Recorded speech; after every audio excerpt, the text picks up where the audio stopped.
guys, the Black Critic Guy here, and as 2013 draws to a close, I mean, we literally have only 4 more days until the end of the year and the start of a brand new year, 2014. What better way to celebrate a year like 2013 than recounting my top 10 best films of 2013. Now, 2013, in my opinion, was actually a really good year for films. I saw a lot of great films, a lot of films that I had a blast watching, a lot of films that made me laugh my ass off, and a lot of other films that really impacted me on an emotional level. And so now I share with you guys my personal top 10 choices of the best films of 2013. Now, before I get started, I just want you guys to keep in mind that these are my personal choices of the films that I thoroughly enjoyed this year. If you felt like I left a film out, or you felt like a certain film shouldn't have been on this list, just keep that in mind. This is my list, and these are my opinions. If you feel like I left the film out, be sure to share your opinions in the comment section below and let me know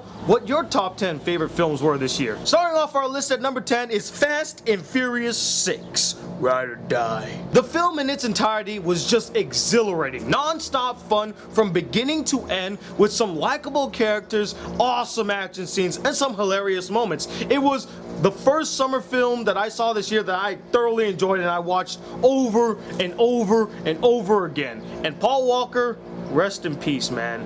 I will never forget you, and thank you for bringing us a great franchise like Fast and Furious. Now, my number 9 choice knew how to take the apocalypse, a very dire and terrible situation, and turn it into comedic gold. This Is the End. This movie just had me laughing out loud non-stop. Every situation in this movie was hilarious. The funniest one being an exchange between James Franco and Danny McBride. Every time I see that scene, it gets a new laugh, and it makes me laugh so hard every single time. It never got old. And it's really funny to see these group of actors who are really good friends just poke fun at each other and all the bad movies they've done. It was hilarious. A fun time through and through. Number 8 is Gravity. This movie had me on the edge of my seat throughout the entire movie. It was so intense and so gripping. You really wanted Sandra Bullock's character to survive this terrible ordeal, and the growth with her character was done very well. It had breathtaking and stunning visuals, great performances from George Clooney and Sandra Bullock, and one of the most epic scores I've ever heard in a film. It was just a great package altogether. Na na na, hey ya na, na ya na na. Number 7 is Frozen, Frozen, Frozen. Sorry, I just really like that song from the opening credits. It really sucked me in. And speaking of being sucked in, this film really sucked me into its story. I mean, my eyes were glued to the screen for the entire duration of the film. And that's attributed to some great performances from the voice actors, beautiful animation. I mean, so gorgeous. I really felt like I was there and I wanted to be there and play in the snow and play with Olaf and throw snowballs at people. It was just really breathtaking, the animation. And some of the best musical numbers of the entire year. It really felt like I was watching a Broadway musical on screen at that moment. Let It Go should not only be nominated for Best Original Song, but that song should be performed at the Oscars by Idina Menzel herself, because that is honestly the best song in this entire movie. And I really liked all the characters. They were all likable and fun in their own way. It's a true return to form for Disney as they trail this new path of storytelling with their princess genre. Number 6 is Despicable Me 2. Now, I praised this movie to death, not only in my review, but also in my top 10 best summer films. That's just how much I really loved this film.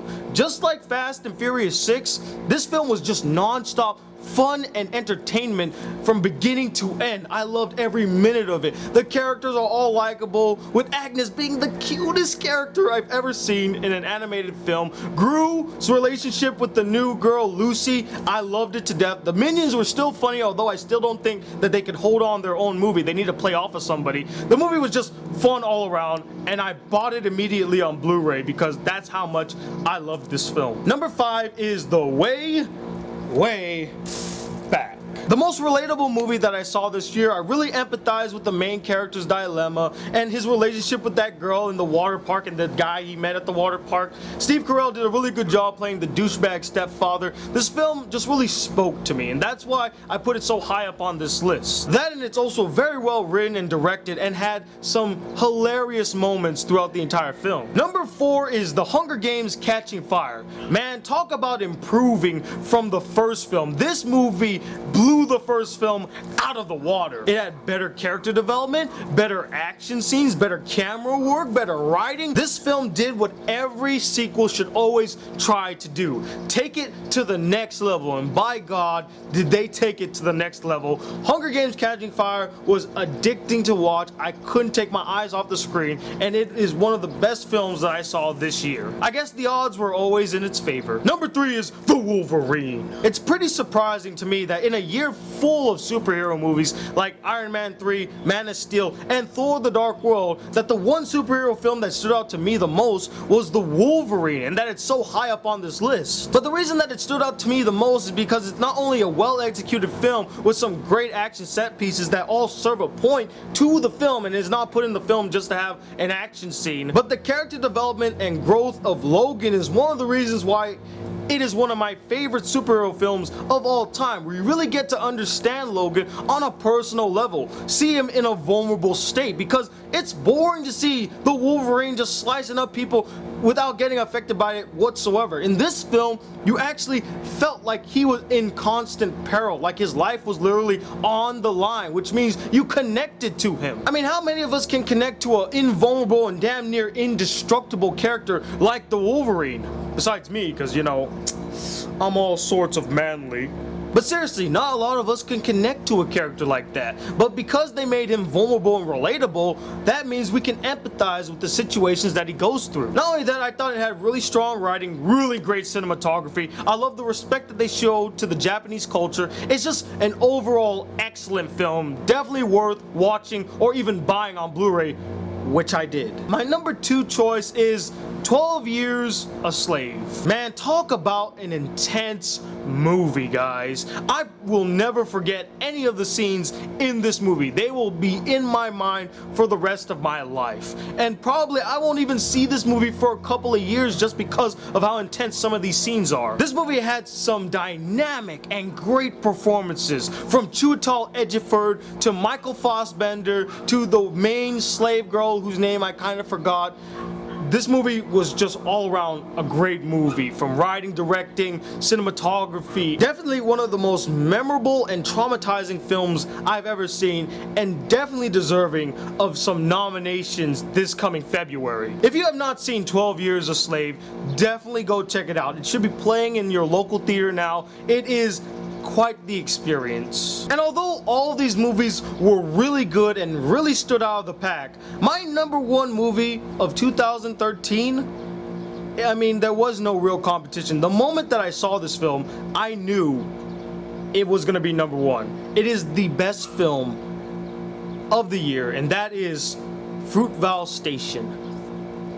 The experience alone is why this film is one of the greatest films I've ever seen, to really make me feel all these range of emotions. The acting just felt genuine. The performances were great. The writing was solid. Everything about this film really worked, and I really felt for the dilemma of the characters, and it broke my heart. Like, I haven't really seen a movie that has ever broke my heart. This movie broke my heart and made me lose a bit of respect for humanity, that things like this can actually happen and that people can get away with it.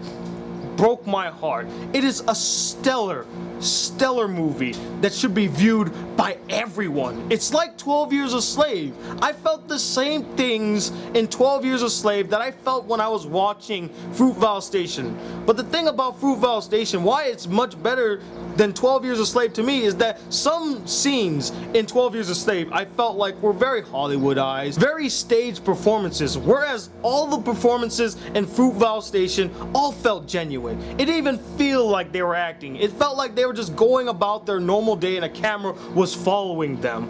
I really hope that Michael B. Jordan gets nominated for an Oscar. He didn't get nominated for a Golden Globe, which kind of worries me, but I really hope that he gets nominated for an Oscar. He gave a stellar performance. And that is why Fruitvale Station is my #1 best film of 2013. And that, ladies and gentlemen, was my personal top 10 list of the best films that I saw in 2013. And let me know, what did you think of my list, and what are the best films of 2013 in your opinion? Top 10, top 5, top 2, comment below, let me know. And also stay tuned for my top 10 worst films of 2013. But until then, guys, hit that subscribe button. If you're new to my channel, welcome to the Black Critic Guy. Like this video if you really enjoyed it, and I'm Tony Wilder II from the Black Critic Guy. Till then, peace, YouTube.